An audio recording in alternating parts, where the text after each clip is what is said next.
آتی ہے تو دروازے پر سائل اور خواب میں دولت نظر آنا شروع ہو جاتی ہے۔ کھانا کھاتے ہوئے اور نیند میں اگر چھینک آ جائے تو سمجھ جائیں آپ دولت سے مالا مال ہونے والے ہو۔ دولت قریب آتی ہے تو 5 چیزیں خواب میں نظر آنا شروع ہو جاتی ہیں۔ پہاڑ دیکھنا یا پہاڑ پر چڑھنا، مچھلی دیکھنا یا مچھلی کھانا، خواب میں تخت دیکھنا، یا جس شخص نے گھوڑا اور اونٹ کا بھی خواب میں دیکھ لیا تو سمجھ لے کہ یہ دولت قریب آنے کی یقینی نشانیاں ہیں۔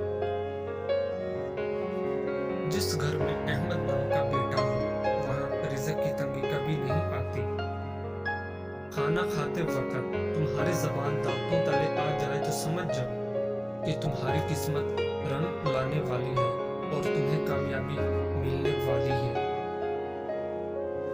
جس گھر میں عورت ہاتھ سے کپڑے دھوتی ہے اس گھر سے 2 چیزیں ختم ہو جاتی ہیں۔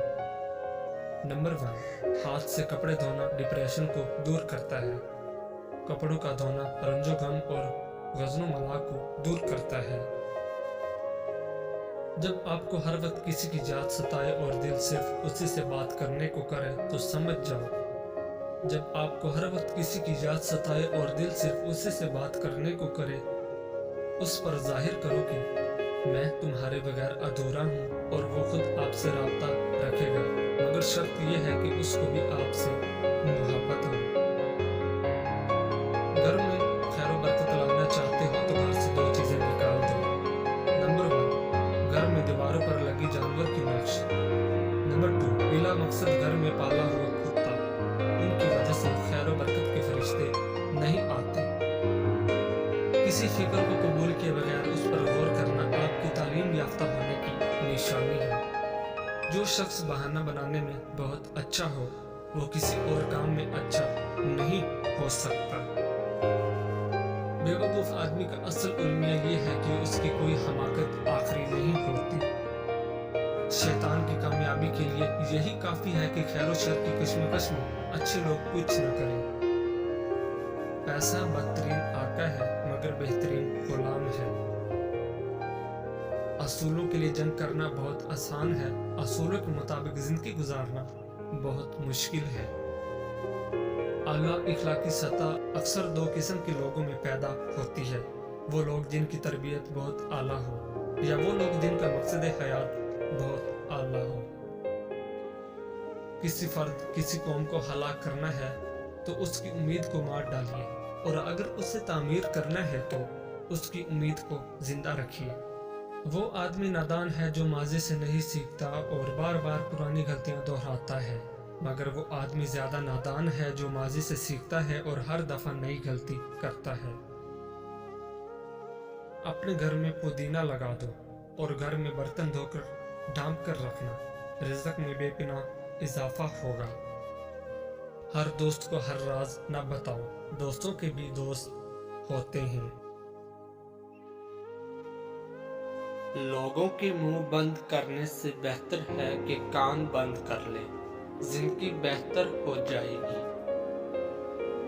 سچے انسان کو ہمیشہ جھوٹے انسان سے زیادہ صفائیاں دینی پڑتی ہیں۔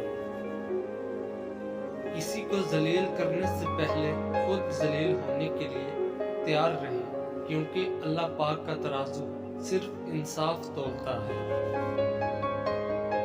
تنگ دماغ لوگوں کے ساتھ مسئلہ یہ ہوتا ہے کہ ان کا منہ ہمیشہ کھلا رہتا ہے۔ جب قسمت اور حالات دونوں ساتھ نہ دیں تو پھر ان کی بات سننی پڑتی ہے جن کی کوئی بھی نہیں سنتا۔ ایک معاشرہ تب ترقی کرتا ہے جب اس معاشرے کے بزرگ درخت لگاتے ہیں، حالانکہ وہ جانتے ہیں کہ وہ کبھی اس کے سائے میں نہیں بیٹھ سکیں گے۔ رسول اللہ صلی اللہ علیہ وآلہ وسلم نے ارشاد فرمایا، جو عورت اپنے خاوند کی اجازت کے بغیر گھر سے نکل جایا کرتی ہے وہ گھر آنے تک یا خاوند کے راضی ہونے تک اللہ تعالیٰ کی ناراضگی میں رہتی ہے۔ اپنی ضروریات کے لیے دوسروں کی طرف مت دیکھو، جس نے تمہیں پیدا کیا وہ تمہاری ضروریات بھی پوری کرے گا۔ اللہ تعالیٰ نے دنیا میں جو سب سے پہلے رشتہ بنایا وہ میاں اور بیوی کا ہی رشتہ تھا، اور پھر باقی سارے رشتے اس کے بعد بنائے۔ اور پھر یہ رشتہ تو ہے بھی ایسا کہ جتنی بھی دھوپ چھاؤں آئے اس رشتے میں ایک دوسرے کے بغیر گزارا ممکن ہی نہیں۔ یا مالکو یا ذوالجلال والاکرام، یہ تسبیح بلا تعداد پڑھیں کہ حد سے گزر جائے۔ چند روز بعد اس کا جلوہ ظاہر ہوگا۔ بحکم خدا فقیر کو غنی کرنا اس کا ادنی کرشمہ ہے، دیگر خوبیاں بوقت عمل خود معلوم ہوں گے۔ رزق کی تنگی ہے